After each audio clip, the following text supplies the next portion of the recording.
Les 7 œuvres du malin dans nos vies et comment les combattre.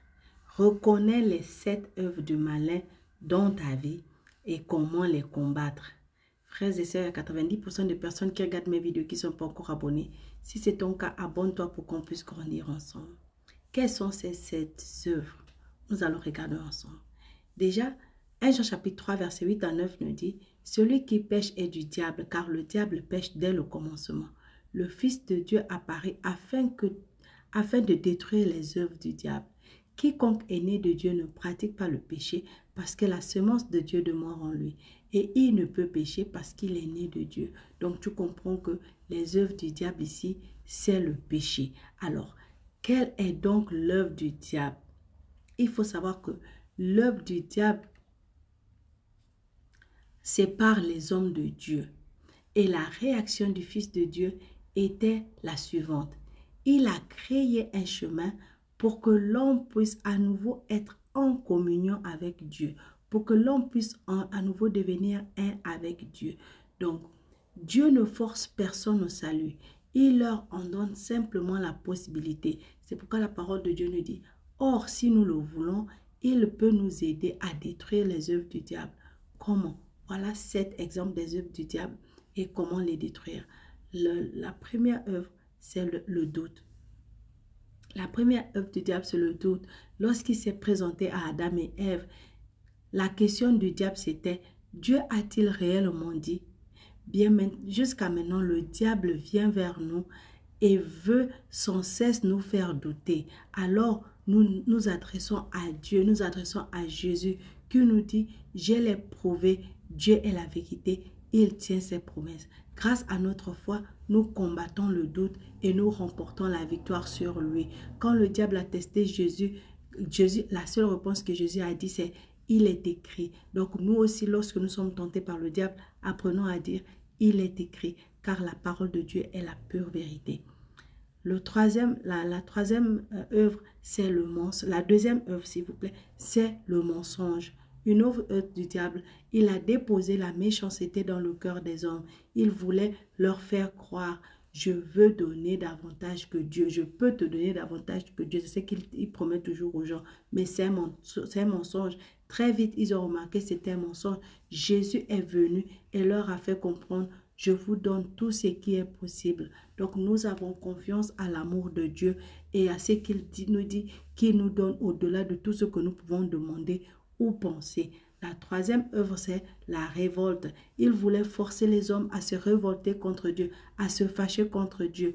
Soyez donc libres. Personne n'était aussi libre que Jésus. Il a prouvé que l'obéissance à Dieu était le chemin véritable vers la liberté.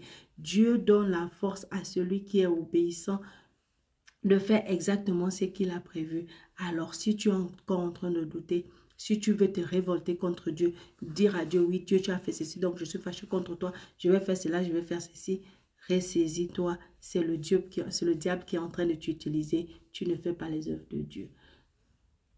La quatrième œuvre, c'est la peur. Le pécheur a peur de Dieu. Il se cache de Dieu. Il cherche de mauvaises excuses à cause et accuse le prochain. Jésus a fait comprendre que Dieu est un Dieu d'amour et de grâce. Viens donc auprès de Dieu, confesse ta faute, repens-toi, sois humble et Dieu arrangera le mal. Dieu va te pardonner et t'accueillir comme si rien ne s'était passé. N'oublie pas que Dieu te voit comme il voit Jésus-Christ. La cinquième œuvre, c'est la discorde.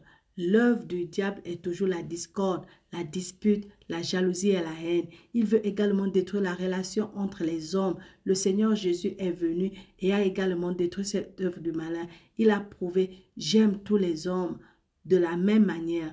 Dans cet amour, nous trouvons la force de surmonter les différences et de construire l'unité en Jésus-Christ. La sixième œuvre, c'est l'œuvre du malin. C'est la cupidité. La cupidité, c'est une œuvre du malin. La septième œuvre, c'est la cupidité. La cupidité, c'est une œuvre du malin qui réside également dans le fait qu'il détruit la relation entre les hommes et la création. Il est évident aujourd'hui que de telle manière, les hommes maltraitent la création, la cupidité parce qu'ils en veulent toujours plus.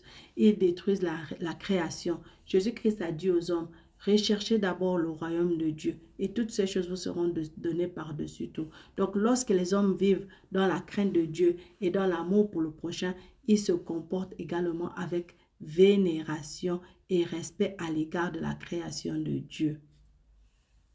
Maintenant, la septième œuvre, c'est la mort. Il a apporté la mort dans le monde. La mort terrestre et en particulier la mort éternelle. La séparation éternelle d'avec Dieu. Cette œuvre aussi, Jésus-Christ l'a détruite. Il a vaincu la mort terrestre grâce à sa résurrection. Il a vaincu la séparation éternelle avec Dieu grâce au salut. Et il a créé la possibilité pour que l'homme puisse à nouveau être en communion avec Dieu. En conclusion, ce que le diable veut accomplir dans ta vie et dans ma vie, il veut détruire notre relation avec Dieu. Il veut détruire notre relation avec les hommes. Il veut détruire notre relation avec la création. Il veut nous conduire à la mort éternelle. Avec l'ordre de Jésus-Christ, nous pouvons détruire ses œuvres et faire face à Dieu dans une relation merveilleuse, dans la foi et la confiance, dans l'obéissance et dans l'humilité. Donc, avoir une relation merveilleuse avec le prochain grâce à l'amour de Dieu, traiter la création dans le respect et la crainte de Dieu et le prochain avec estime. Nous pouvons laisser grandir en nous la nouvelle créature qui ne connaît pas la mort. C'est pourquoi il est très important que nous mettons en pratique les deux commandements que Jésus nous a donnés. Le premier qui est d'aimer Dieu de tout notre cœur et de toute notre force. Et le deuxième qui est d'aimer notre prochain comme nous nous aimons nous-mêmes. Et j'ai déjà dit que pour t'aimer toi-même, tu dois aimer Jésus plus que tout. Tu ne peux pas t'aimer si tu n'aimes pas Jésus de tout ton cœur, de toutes tes forces et de tous tes pouvoirs. Lorsque tu as accompli ça, ce serait facile pour toi maintenant d'aimer les autres parce que tu vas maintenant manifester les œuvres de Dieu, les œuvres de l'esprit au lieu de manifester les œuvres de la chair qui sont les œuvres de Satan, qui sont les œuvres du mal. Alors, si c'est clair pour toi, mes frères et sœurs, merci. Abonne-toi si tu es béni. Aime, commente et partage pour bénir d'autres. Et surtout, n'abandonne